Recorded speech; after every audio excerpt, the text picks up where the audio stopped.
gente criou a gestora ali em 2018, início de 2018, só que, na verdade, a nossa história já remonta desde 2009, a gente fazia parte de um banco de investimentos, a gente era gestora de um banco de investimentos, e aí, com o tempo, desde 2009, então, quer dizer, os nossos fundos já fizeram 10 anos, só que ao longo do tempo a gente entendeu que ter uma estrutura independente era muito mais versátil, muito mais interessante. Então, o que a gente fez foi, a gente se desligou, todo o time, né, que já jogava junto há muitos anos, se desligou desse banco de investimentos e fundou a Alcan. E com isso a gente também trouxe os fundos que a gente era responsável, né, que eram todos os fundos de renda variável e multimercados. Então, quando você olha a Alcan, você vai ver que o histórico é bastante longo, que as pessoas já jogam juntas há muito tempo.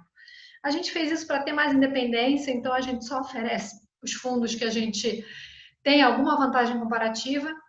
A gente consegue também ser muito mais meritocrático, né? Ou seja, a gente consegue distribuir bônus diferenciados, a gente consegue ter um partnership, a gente tem uma disciplina muito maior no processo de investimentos, que a gente não sofre nenhuma influência de absolutamente nada, a não ser das nossas decisões, e um foco só na gestão de fundos. Então, hoje a gente só faz isso, a gente gosta de brincar que a gente mata e morre por isso. E isso tudo permeado por muita análise fundamentalista, todas as nossas decisões são muito discutidas, a gente tem 2 comitês em que a gente discute profundamente todas as posições, mas que a gente preza também a questão da gestão ativa, tá? Parece que uma coisa é dicotômica em relação à outra, mas na verdade o que a gente quer dizer é o seguinte, a gente tem que acordar com a posição que a gente quer ter todo dia.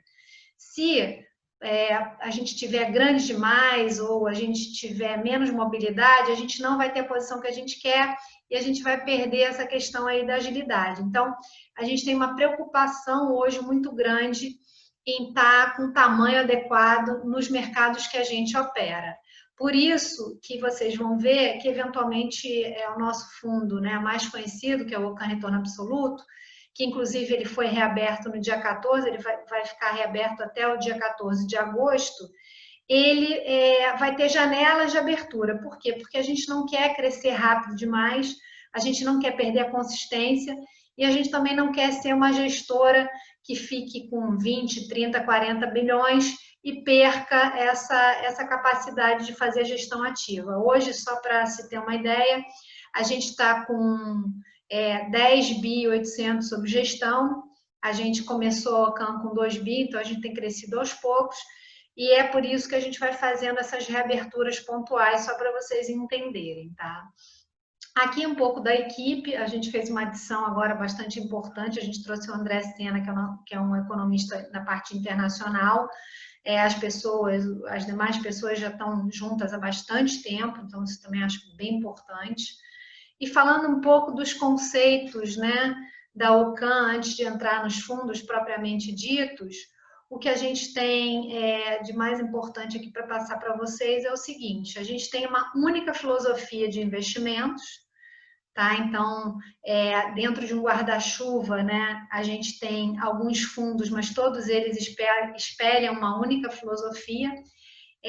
O que acontece é que quando a gente acha que um ativo é bom para um fundo, é bom para todos os fundos, e a gente não tem ilhas de gestão na Alcan, tá? Todo mundo, todos os gestores, os economistas, os analistas, estão de fato interessados nessa filosofia e ela então é explodida para vários fundos, de acordo com cada fundo vai ter seu grau de volatilidade, cada fundo vai ter seu mandato, mas o importante é que a gente tenha uma única filosofia, e às vezes até nos perguntam, mas será que o Duda, ele olha mais qual fundo? O Duda olha todos os fundos igualmente, assim como o nosso time de gestão.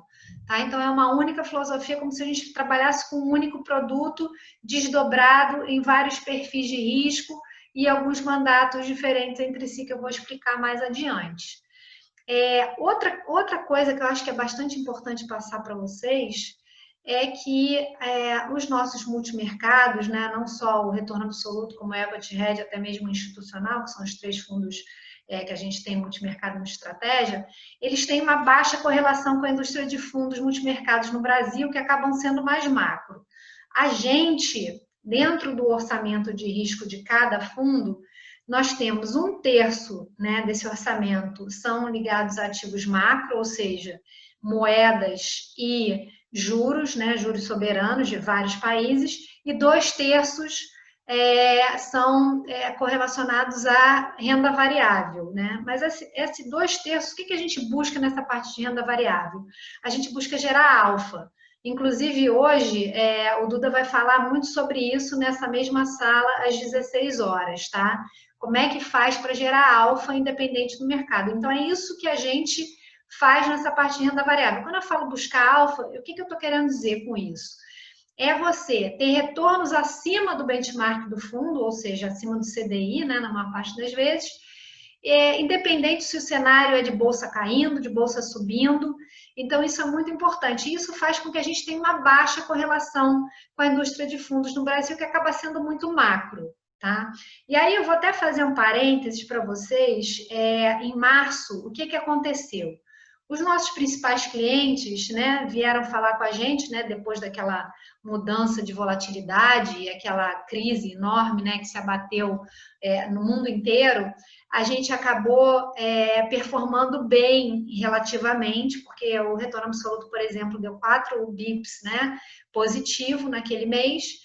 E aí muitos dos nossos clientes procuraram a gente falando, poxa, mas que incrível isso, porque vocês, apesar de vocês terem mais renda variável, vocês foram muito melhor do que muito fundo macro que tinha muito menos renda variável. E aí é isso que ilustra bem o que a gente faz quando a gente está falando que a gente busca alfa.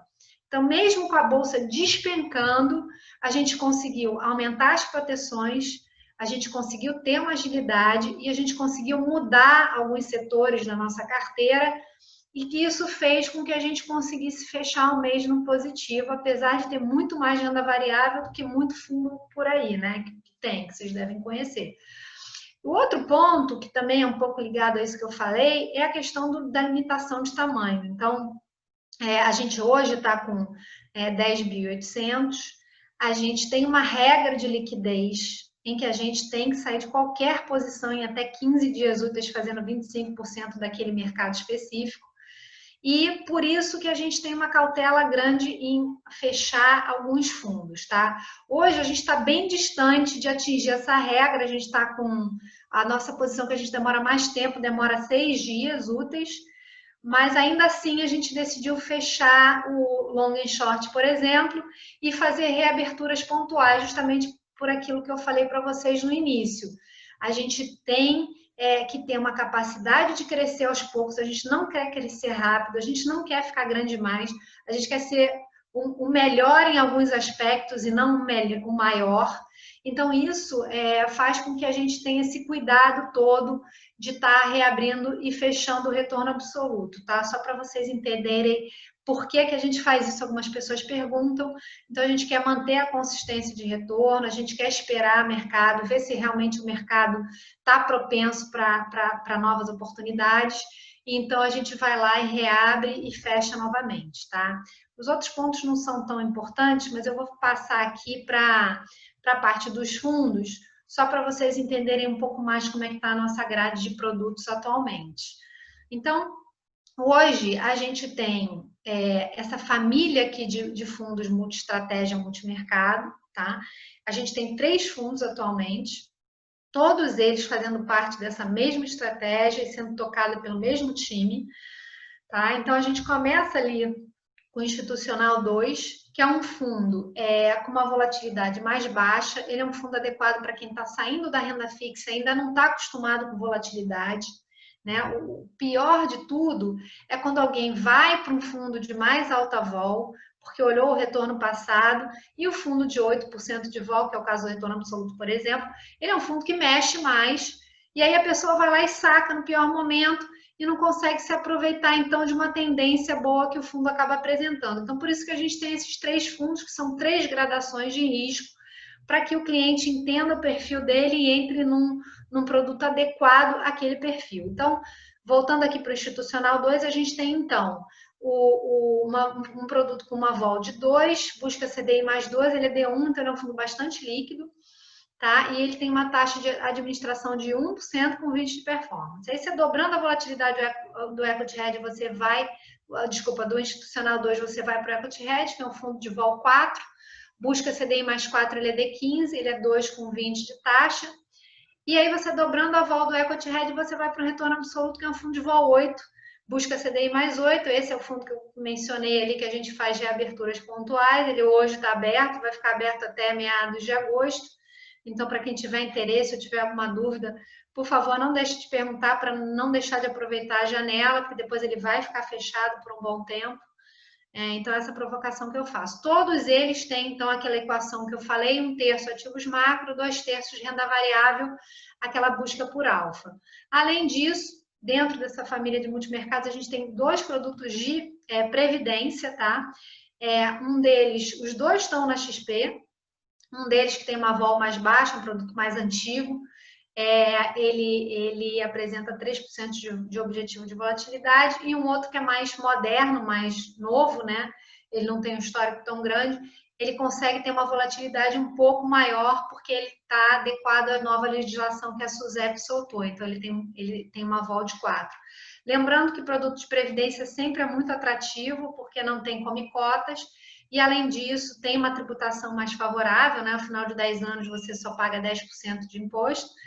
E, além disso, a gente também deu o benefício de não cobrar taxa de performance para esses 2 produtos, tá? Então, eu também faço uma provocação aí para que vocês olhem de perto e, se tiverem alguma dúvida, nos acessem ou pelo site, ou por e-mail, ou pelo Instagram, ou pelo LinkedIn. A gente está sempre disponível aí para tirar qualquer dúvida, tá? Indo aqui para a parte de produtos que tem só ações, o que a gente tem também nessa família aqui de renda variável, tá?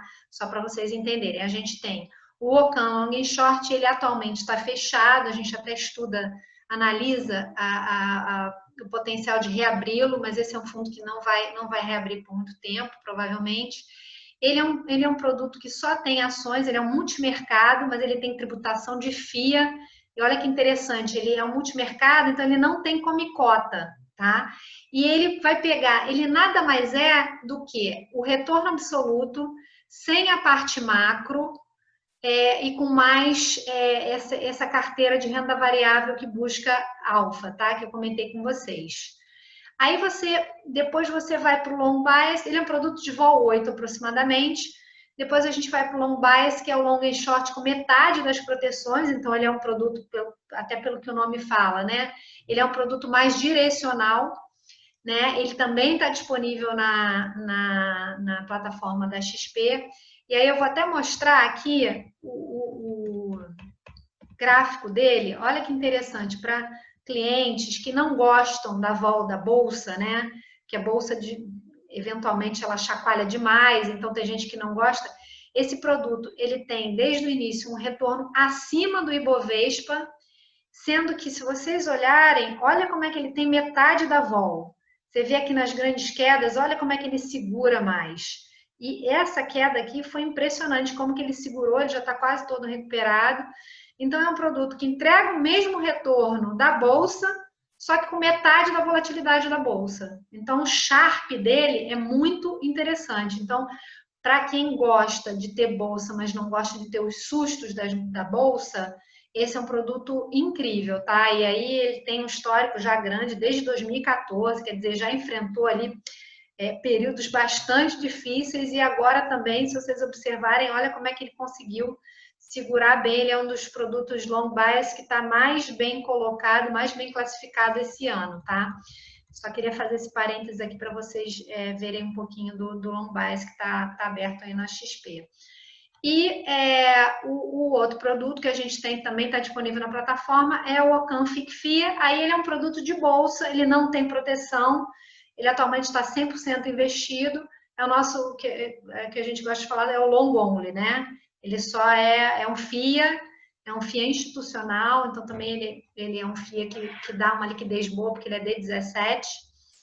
Ah, e detalhe, só para lembrar aqui que eu não comentei aqui, o long bias, ele é um FIM com tributação de FIA também, então ele também não tem come cota, tá? Que isso é bastante interessante. Então, esses são os produtos que estão disponíveis. A gente tem, então, os 3 produtos multimercados abertos atualmente. Lembrando que o institucional ele ficou fechado por bastante tempo, a gente reabriu. O retorno absoluto está reaberto agora, mas também vai voltar a fechar. E na parte de bolsa, só de renda variável, a gente também tem essas 3 gradações de risco. A gente faz isso justamente para que o cliente consiga ter um produto adequado para ele e não coloque um produto que não seja adequado, que ele, enfim, saque lá no pior momento, tá? Outro parênteses que eu gostaria de falar, antes de entrar aqui na parte de cenário e de como é que foi esse semestre, né? Que todo mundo pergunta, poxa, o que vocês fizeram ao longo desse semestre? Vocês foram tão bem? Eu vou falar um pouquinho só do retorno absoluto, se vocês me permitirem. Ele é um fundo, então, que já existe desde 2013, quando eu falei ali no início da apresentação, né? Apesar da Ocam ela ter 2 anos e meio aproximadamente, o que acontece é que a gente já trabalha junto há muito tempo e os fundos têm um histórico bastante extenso, porque a gente trouxe o histórico do banco de investimentos que a gente trabalhava.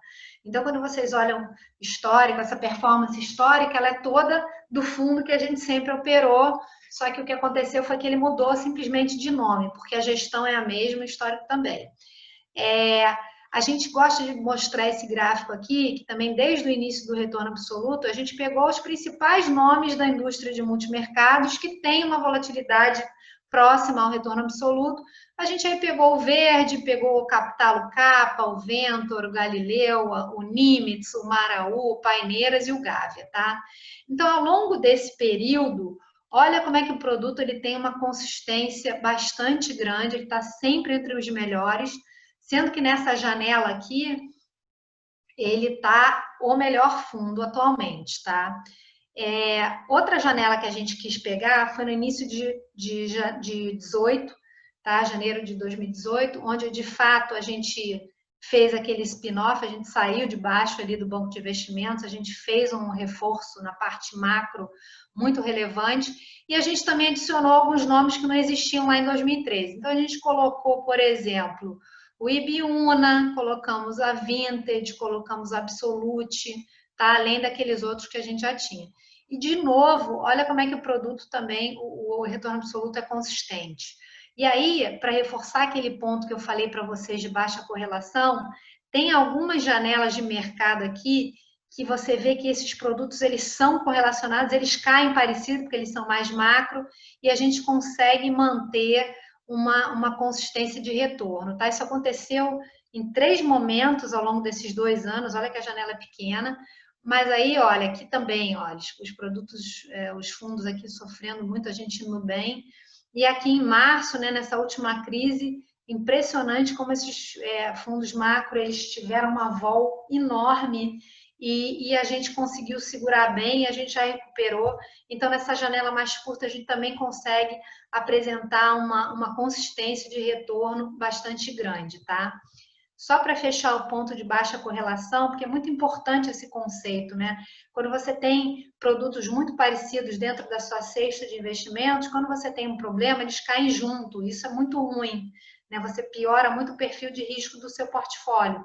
Quando você consegue agregar e adicionar um produto mais diversificado, você melhora o Sharpe da sua carteira, ou seja, você diminui o risco e aumenta o retorno da sua carteira quando você consegue fazer isso. Por isso que a gente bate muito nessa tecla de diversificação.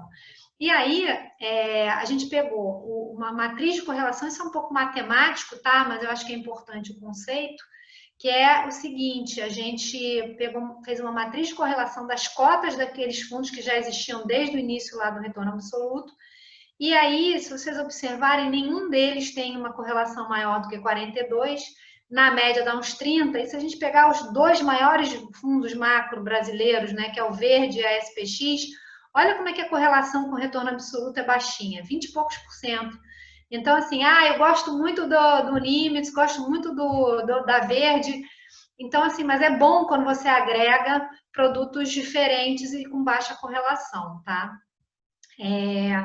Bom, aí indo um pouco lá mais para falar de cenário e do que foi, né, esse semestre, que eu acho que muita gente pergunta, né? Ah, poxa, o que que vocês fizeram?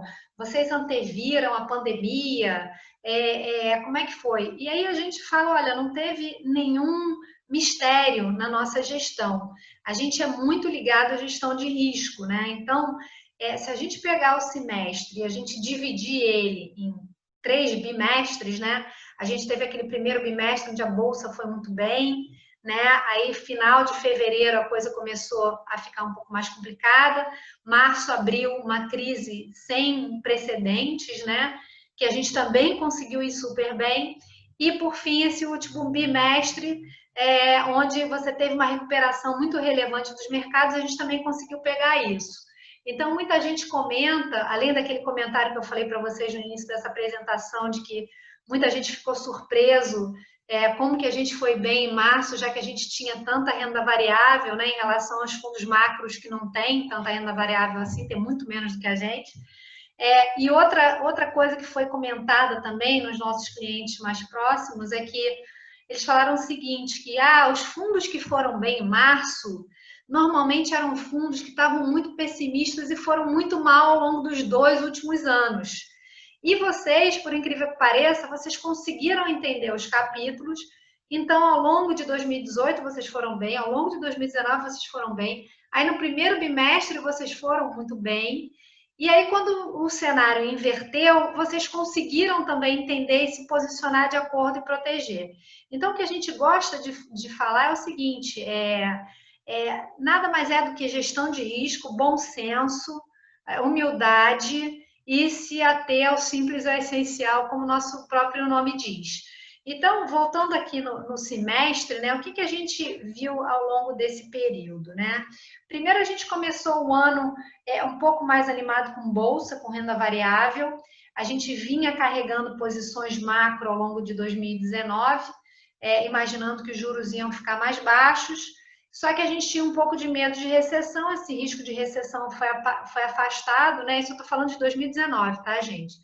Então, o risco de recessão foi afastado, os bancos centrais, né, de uma maneira coordenada, fizeram um movimento relevante ali em 2019, a gente diminuiu a posição macro e aumentamos renda variável, a gente chegou ali em janeiro um pouco mais animado, as bolsas no mundo inteiro foram muito bem ali em janeiro, nosso fundo foi muito bem, e aí o que a gente percebeu ali em fins de janeiro, início de fevereiro?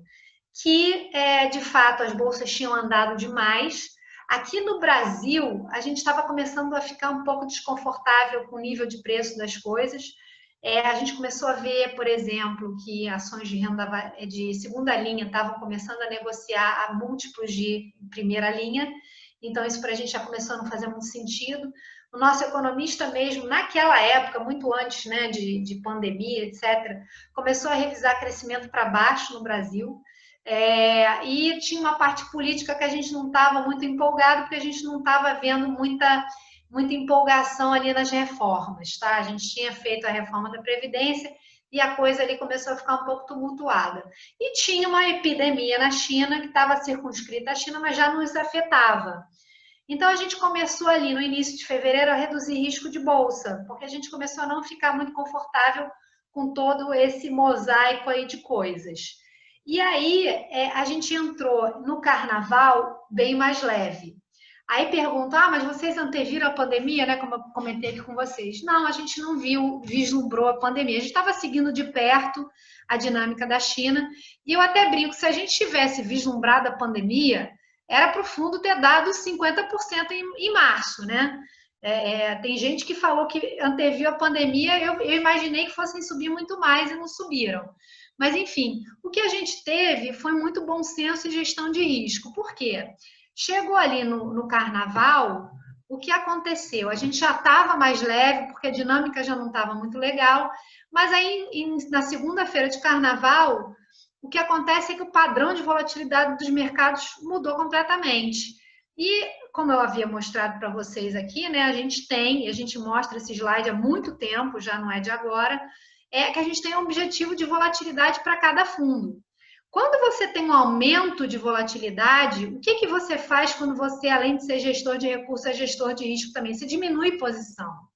E o que a gente viu na nossa indústria, muitos gestores aumentando posição ali naquele momento. A gente jamais faria isso. Por quê? Primeiro porque a gente tem esse objetivo. Quando o mercado aumenta a vol, você tem que diminuir posição para você continuar com aqueles mesmos objetivos de vol. Então, a gente fez isso. E uma outra razão é que eu trabalho desde 96, cada crise tem a sua dinâmica e a sua característica. E essa, eu acho que ninguém vivo, né, nenhum gestor vivo, viu uma coisa como que foi aquilo ali. Então, a gente teve muita humildade, a gente viu que os preços estavam caindo, mas naquele momento não dava para dizer que os preços dos ativos, apesar de estarem lá embaixo, os ativos estavam baratos.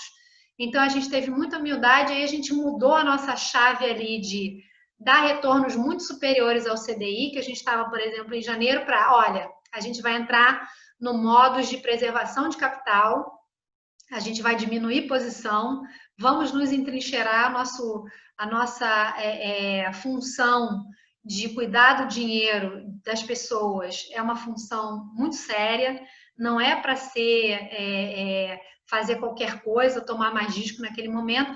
Então, a gente reduziu muitas posições de bolsa, tá? Porque a gente tinha que entender o que ia prevalecer, o que era fundamento de empresa, várias empresas fechando. Então, a gente reduziu muito renda variável naquele momento e aumentamos a parte macro. Por quê? Porque a parte macro, o que a gente teve na cabeça? Olha, aquela dinâmica de queda de juros baixos por muito tempo, vai voltar com força total. Então, a gente começou a aplicar juros, não só no Brasil, como nos Estados Unidos, principalmente. E isso fez com que, em março, a gente conseguisse salvar muita coisa ali naquele período.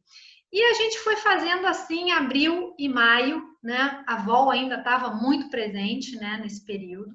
A gente continuou com risco macro, a gente achava que o movimento ia ser muito intenso, como acabou sendo. E a parte de ações, a gente fazia coisas mais táticas, tá? Então, a gente entrava numa posição pequena, diminuía, e a gente conseguiu ir muito bem em abril e maio. Em junho, o que a gente começou a perceber, né? Que aqui a gente começou a entender melhor a dinâmica da doença, a gente começou a entender também que esse movimento macro ia fazer com que as pessoas tivessem mais propensão a tomar risco, pessoas e empresas a tomar risco na bolsa, né? E a dilatar um pouquinho o prazo de investimento. Quando você tem juros mais baixos, é claro, você olha o curto prazo, mas o curto prazo tem um peso muito menor do que o longo prazo. Quando os juros estão muito altos, as pessoas não têm muito por que fazer isso, né? Quando a gente trabalhava lá há pouco tempo atrás com 14% de CDI, né, no Brasil, o cara olhava muito mais curto prazo. Por quê? Porque não podia perder dinheiro, porque você tinha uma opção de ganhar bastante na renda fixa, né, livre de risco. Então, as pessoas tinham um horizonte de investimento muito curto. Os juros mais baixos no mundo, e aqui principalmente, e por muito tempo, fez com que as pessoas não dessem tanto peso ao curto prazo.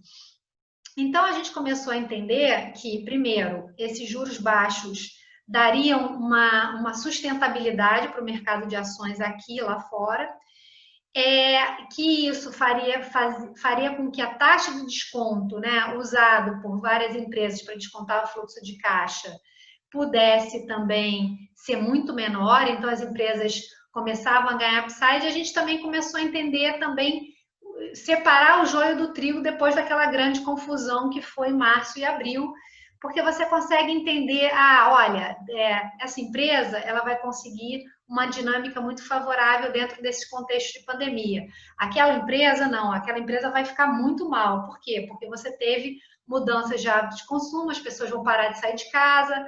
Então, a gente começou a ver uma possibilidade e oportunidade de gerar alfa enormes. Isso já em maio, tá, gente? Um pouco antes de junho. Então, gradualmente, a gente começou a voltar com posições maiores na parte de renda variável e diminuir de novo a parte macro, porque o movimento meio que já tinha se exaurido nessa queda de juros. Então, olhando um pouco mais à frente agora, e como que a gente está, isso eu falei um pouco do que a gente fez, né, ao longo desse semestre, que foi um semestre histórico, né? Porque dentro desse semestre a gente pode falar que a gente teve vários anos, né? Dias representavam, às vezes, meses. É só para contextualizar vocês do que a gente está vendo à frente, do que a gente está fazendo, tá? Então, na parte de macro, como eu disse para vocês, a gente está até, na verdade, com posições bem menores do que a gente teve lá em março e abril. E hoje até, inclusive, a gente virou um pouquinho a mão na parte de juros. A gente acha que o movimento, a gente pegou muito esse movimento, inclusive muitas pessoas achavam que o Brasil não ia chegar nesse nível de juros, a gente imaginava que sim, que ia chegar assim, então a gente pegou muito esse movimento, mas a gente acha que agora esse movimento talvez tenha exagerado um pouquinho, então a gente, ao invés de estar aplicado em juros, ou seja, a gente está achando que os juros vão cair ainda mais no Brasil, a gente está tomado. Não que a gente ache que os juros vão voltar a subir muito, tá, gente? Essa é uma posição um pouco mais tática, né? Uma coisa para você ganhar um pouquinho e zerar. E por que a gente está achando isso? Porque a gente está achando que você tem, assim, uma inflação que, sim, está muito comportada e a gente imagina que os juros vão ficar baixos por um bom tempo aqui no Brasil, só que ela também não vai cair muito mais do que o que está aqui, porque você vai ter algumas pressõezinhas ali de preços administrados eventualmente, enfim. Então, tem algumas questõezinhas ali, preços de alimentos também que podem ser pressionados. Então, você tem uma inflação que talvez não caia muito mais do que o que está aqui. A gente pode ver, né, excepcionalmente, aí uma surpresa na atividade, ela pode vir um pouco melhor do que o mercado estava esperando. O mercado foi muito pessimista na hora de projetar a recessão e também a gente acha que ele pode estar sendo muito pessimista na hora de projetar um crescimento à frente. Então, se você tem um crescimento acima do esperado, o espaço para você cair juros é menor, né? Porque o Banco Central ele fica preocupado com a atividade e com a inflação. E também tem uma dinâmica fiscal no Brasil que é complicada. Vocês devem saber que a gente já entrou nessa crise muito endividado. A gente começou a fazer uma reforma, mas essa reforma ela veio da Previdência e com essa crise a gente está aumentando muito mais o endividamento, né? Eu acho que, obviamente, a gente tem que tirar o chapéu, o governo. Eu só vou ligar aqui meu computador aqui que está sem bateria. O governo ele tinha que ter feito, sim, esses estímulos. A gente, de fato, não discorda do que o governo está fazendo, só que, assim, a gente vai ter um nível de endividamento muito elevado. Então, a gente tem um pouco de medo do que vai ser o fiscal à frente, se esses benefícios que estão sendo dados acertadamente nesse momento, até quando que eles vão perdurar, que em algum momento eles têm que acabar. A gente não tem fôlego fiscal para continuar. Aquela Corona Voucher, né, é um benefício muito pesado. Ele veio em bom momento, mas ele tem que, de alguma forma, ser estopado. Então, a gente tem uma questão de dinâmica fiscal no Brasil bastante complicada e que a gente vai precisar ver o governo reendereçar, voltar às reformas. Ontem até o Paulo Guedes falou na Expert, né, que ele não sai do Ministério de jeito nenhum. Isso foi um alento, porque ele é o grande guardião fiscal ali, né, do governo. Então, aquilo ali foi uma excelente notícia, mas o fato é que a gente tem que ver o governo de novo se empenhando em fazer uma nova reforma, continuar com a tributária, fazer as privatizações, porque se a gente não vê isso, a gente vai estar numa dinâmica fiscal muito ruim. A gente até tem visto agora um arrefecimento na questão política, né? A gente lembra, vocês devem lembrar bem que durante a pandemia a gente conseguiu ter uma crise política atrás da outra, foi inacreditável aquele negócio. E agora parece que o governo está se aproximando do centrão, para o bem ou para o mal. A gente pode ver alguma dinâmica de aprovação de reforma mais à frente. Então, a gente está num capítulo hoje um pouco mais favorável, né, em termos de macro no Brasil, mas a gente continua com o pé atrás, a gente continua preocupado, por isso que a gente tomou juros ali pequeno, tá, gente? É uma posição pequena, tática, mas a gente segue muito de olho nisso. E aí, usando um pouco o pano de fundo do que eu falei para vocês, né, na parte macro e dinâmica do Brasil, vamos falar um pouquinho das nossas posições em renda variável. Isso aqui, de novo, tá? Isso aqui não quero que sirva para cola de vocês, isso aqui é bastante dinâmico, a gente muda, a gente se reserva o direito de mudar de opinião para ter consistência de retorno. A gente não é que a gente fique girando muita carteira, a gente nem muda tanto de posição assim, mas a gente pode mudar, então é dinâmica esse slide, tá? Só para vocês saberem. Então, na parte de renda variável, como eu falei para vocês, a gente está mais animado, sim, a gente está com mais risco em renda variável hoje do que estamos em macro. Aos poucos a gente foi retomando o risco, né, com muita cautela e com muito cuidado.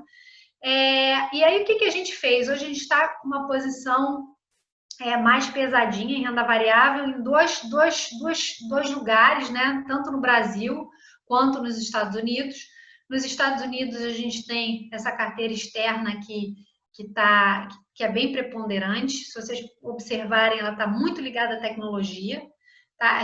Era um setor que a gente já cobria, a gente tem um analista que faz isso há 1 ano e meio aproximadamente. Então, ele já cobria muito de perto essas empresas, inclusive algumas a gente já tinha no portfólio.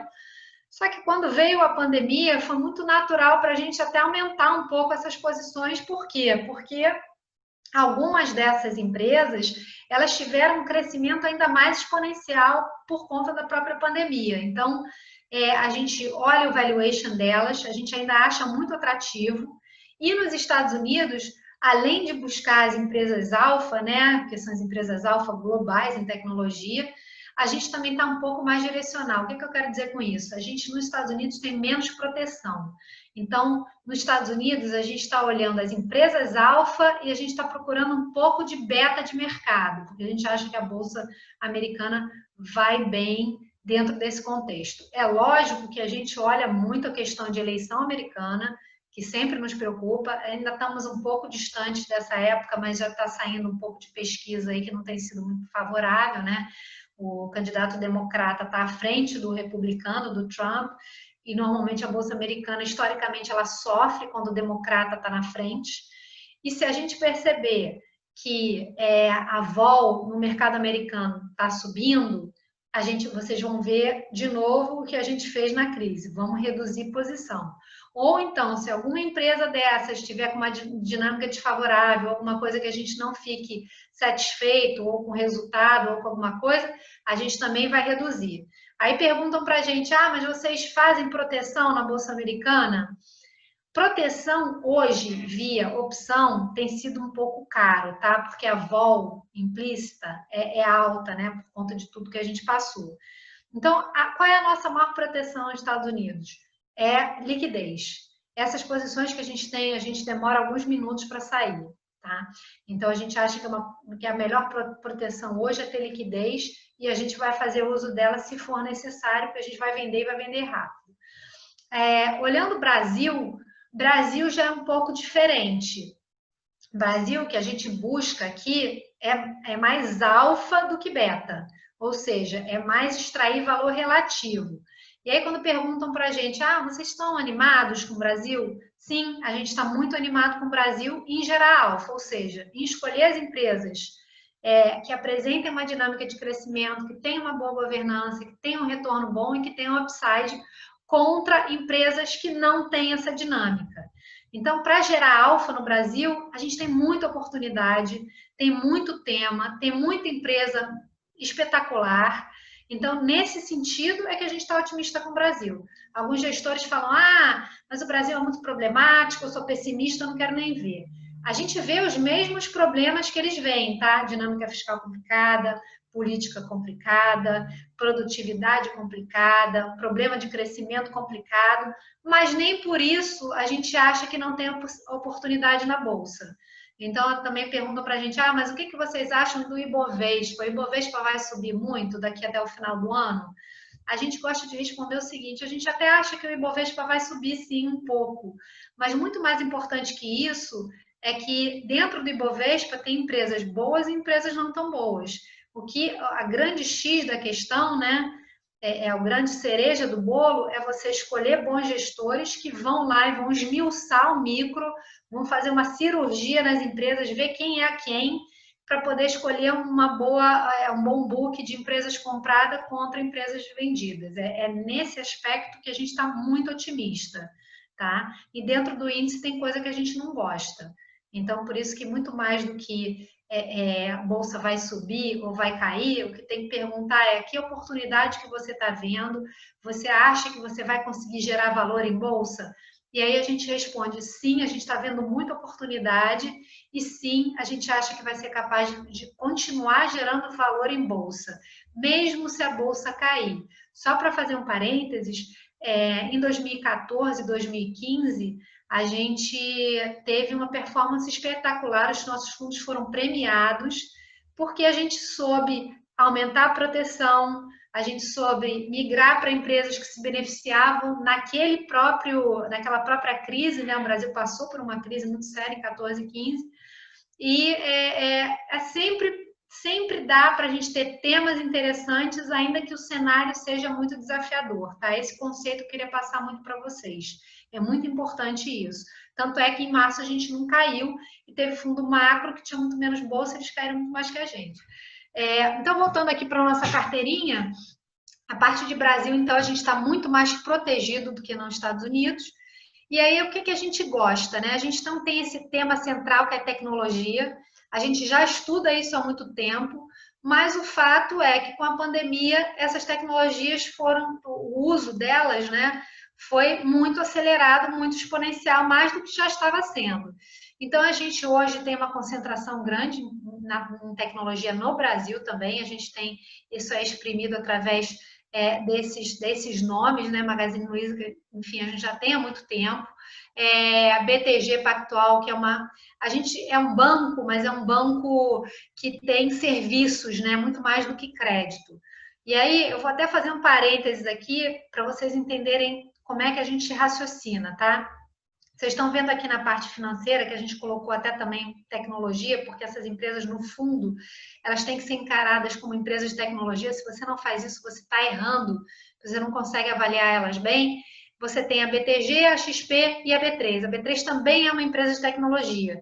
Ela é uma empresa financeira, não bancária, mas ela é uma empresa essencialmente de tecnologia. A gente gosta muito dessas empresas, em detrimento, você não vai ver aqui... você vai ver aqui que a gente não tem bancos tradicionais.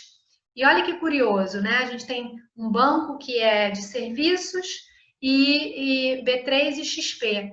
E a gente não gosta de bancos tradicionais. Por que isso acontece? Bancos tradicionais, eles estão sendo atacados pelas próprias fintechs. Os bancos tradicionais, eles têm uma parte relevante do resultado deles em crédito. E o que está acontecendo hoje com a pandemia, né? O crédito está sofrendo muito. Por quê? Porque você vai ter uma inadimplência muito grande, porque várias empresas e pessoas físicas não vão conseguir pagar aqueles empréstimos. Você vai ter aumento de provisão por conta dessa inadimplência maior. Você também não tem um crescimento de crédito, porque ninguém está demandando crédito, porque a economia está em recessão. Então, o que a gente gosta de fazer? A gente gosta de ter essas empresas aqui contra os bancos tradicionais. A gente não gosta atualmente de bancos tradicionais. Algumas pessoas falam, mas está muito barato. A gente toma muito cuidado com esse negócio de barato, porque o barato ele pode ficar caro, né? Se a empresa ela não mostra crescimento, ela mostra diminuição de lucro, o que você está comprando hoje a um múltiplo baixo pode ficar ainda mais baixo na frente. Por quê? Porque o lucro dela está decrescendo. Por isso que a gente prefere empresas de qualidade. E aí, às vezes, você olha o múltiplo de uma empresa de qualidade, está muito alto no curto prazo, mas se você estende um pouco seu horizonte e vê os lucros dali a 2, 3 anos, a empresa está muito mais barata. Então, por isso que a gente tem que tomar muito cuidado com essa questão de armadilha de valor, tá? A gente tenta, ao máximo, não cair nesse tipo de armadilha. Outros papéis que a gente tem, que a gente gosta, que a gente estava até fora antes da pandemia, mas que a gente voltou por conta de valuation, né? São concessões de energia elétrica, a Equatorial e a CESP. Elas apresentam uma TIR muito interessante de 7% real.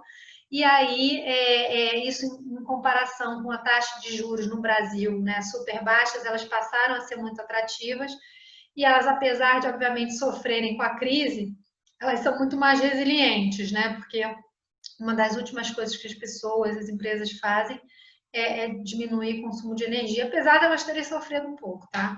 Parte de exportadoras a gente tem principalmente Vale, JBS, a gente gosta dessas empresas no sentido de que elas não sofreram tanto com a crise, porque a commodity delas não sofreu tanto, e porque os juros não, desculpa, o real vai continuar desvalorizado por um tempo. Esse é o novo normal, né? O novo normal é juros mais baixos no Brasil e câmbio mais desvalorizado. Então, essas empresas se beneficiam muito com isso. E na parte doméstica, que era um setor que a gente tinha mais antes da pandemia, mas que a gente diminuiu bem, a gente só está com 2 nomes.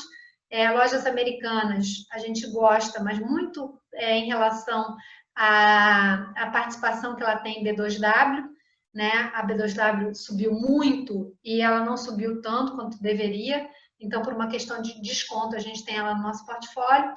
E a gente também tem setor de saúde, a Notre Dame, né, uma empresa integrada de plano de saúde, então ela consegue controlar muito bem os custos dela, porque ela é dona dos próprios hospitais, e a sinistralidade dela também, quando todo mundo imaginava, né, que eles fossem ter problemas, né, por causa do Covid, na verdade o que aconteceu foi o contrário, as pessoas pararam ou diminuíram muito a realização de procedimentos, então, na verdade, elas se beneficiaram muito com isso, tá?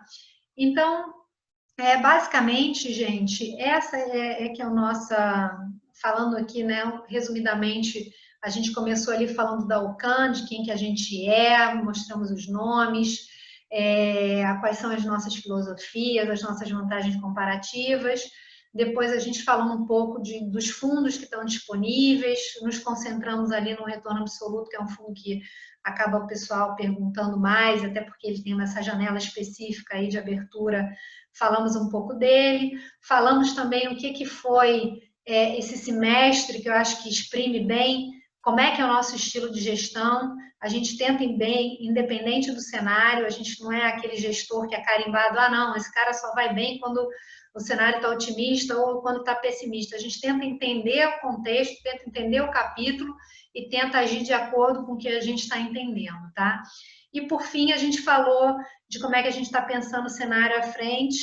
É um mundo de juros mais baixos, é um mundo em que as pessoas estão mais propensas a tomar risco, é um mundo em que renda variável possivelmente vai bem, só que não é qualquer coisa que vai bem. Então, não adianta você comprar índice, você comprar qualquer coisa, você tem que saber escolher muito bem as empresas que você está investindo, porque você teve uma aceleração na dinâmica da tecnologia. A tecnologia já era um tema muito presente nas nossas discussões.